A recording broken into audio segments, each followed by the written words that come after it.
ఈరోజు ఇక్కడ ఈ యొక్క అమరావతి అలాగే మన రాష్ట్ర మంత్రివర్యులకు ఈసీలు ఎంపీపీలు అలాగే సర్పంచులందరికీ అలాగే ముఖ్యంగా ఇక్కడ ఈ యొక్క బృహత్ కార్యక్రమంలో తమ భూదానం చేసిన రైతు అన్నలందరికీ కూడా అలాగే తెలుగింటి ఆడపడుచులకు పిల్లలకు పెద్దలకు నా అభిమానులకు పార్టీ కార్యకర్తలకు నాయకులకు అందరికీ కూడా పాత్రికేయులకు అందరికీ నా హృదయపూర్వక కళాభివందనాలు తెలియజేసుకుంటున్నాను. మరి ఈనాడు నేను చెప్పినట్టు చారిత్రాత్మక ఘట్టంలో మనం గత చరిత్రకి వెళ్తే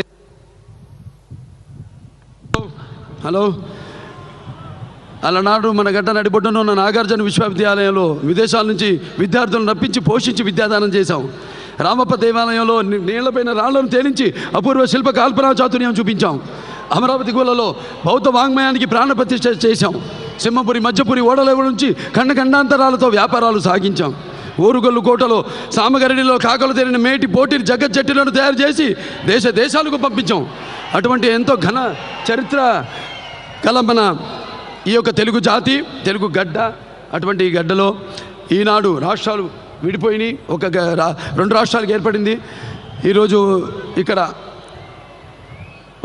మన ఆంధ్ర రాష్ట్రానికి ఈ యొక్క రాజధాని మామూలు మన చంద్రబాబు నాయుడు గారు ఆయన నాయకత్వంలో ఇంతకుముందు రాష్ట్రం కలిసి ఉన్నప్పుడు ఎంత అభివృద్ధి చెందిందో ఆర్థికంగా, సామాజికంగా, రాజకీయంగా, అలాగే ఈ రాజధాని కూడా అనూహ్యమైన రీతిలో మన దేశంలోనే కాదు మన ప్రపంచంలోనే ఒక అద్భుతమైన రాజధానిని ఆయన సారథ్యంలో తప్పకుండా త్వరగతిన పూర్తి కావాలని, అలాగే ఈ శుభ సందర్భంగా ఈరోజు విజయదశమి ఈ సందర్భంగా మీ అందరికీ కూడా నా విజయదశమి శుభాకాంక్షలు తెలియజేసుకుంటే ఈరోజు దశమి ఏ పని ప్రారంభించినా విజయం చేకూరుతుంది. అటువంటి ఈ పర్వదినాన ఈ యొక్క రాజధాని యొక్క శంకుస్థాపనం జరగడం, అది మన ప్రధానమంత్రి గారైన నరేంద్ర మోడీ గారి చేతుల మీదుగా జరగడం మనందరి అదృష్టంగా భావిస్తున్నాను. త్వరగతిని పూర్తయ్యి అలాగే ఆ భగవంతుడు మీ అందరు కూడా ఆయురారోగ్యాల్ని, కీర్తి ప్రతిష్టల్ని, భోగభాగ్యాలని, సిరి సంపదల్ని, సంపూర్ణ ఆయుష్ని ప్రసాదించాలని ఆ భగవంతుని కోరుకుంటూ ఇక్కడ పిల్లలు సాంస్కృతిక కార్యక్రమాలు ఎంతో చక్కగా అద్భుతంగా ఎండను కూడా లెక్క చేయకుండా వాళ్ళు ఎంతో ఉత్సాహంతో, మీరు ఇచ్చిన ఉత్సాహంతో ఎంతో ఈ అద్భుతమైన ఈ యొక్క సందర్భాన్ని వారు ఇచ్చిన ఉత్సాహంతో ఎంతో అద్భుతంగా వాళ్ళు ప్రదర్శించారు. వాళ్ళందరూ కూడా నా ఒక కళామ ముద్దు బిడ్డగా నా తోటి కళాకారులకు అందరూ కూడా నా కృతజ్ఞతలు చేసుకుంటూ అభినందనలు తెలియజేసుకుంటూ నేను సెలవు తీసుకుంటున్నాను.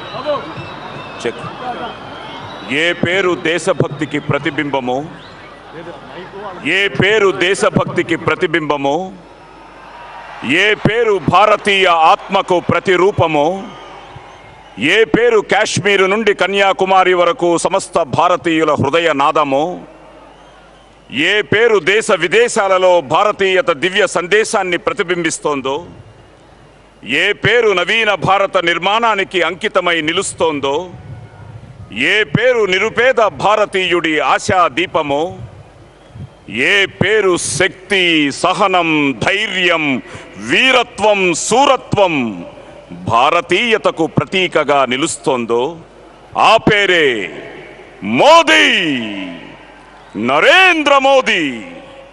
మన ప్రియతమ ప్రధానమంత్రి శ్రీ నరేంద్ర దామోదర్ దాస్ మోదీ.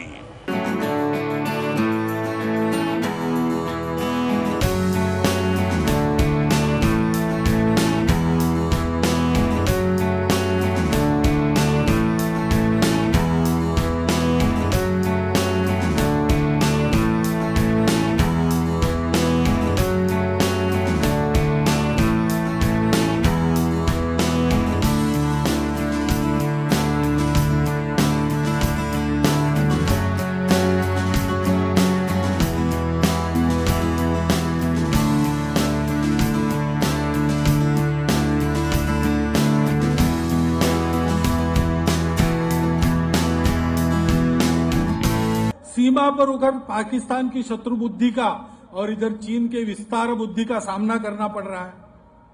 कट्टरता और अहंकार पूर्ण राजनीति अंतर्राष्ट्रीय जो चलती है, उसके कुचालों के कारण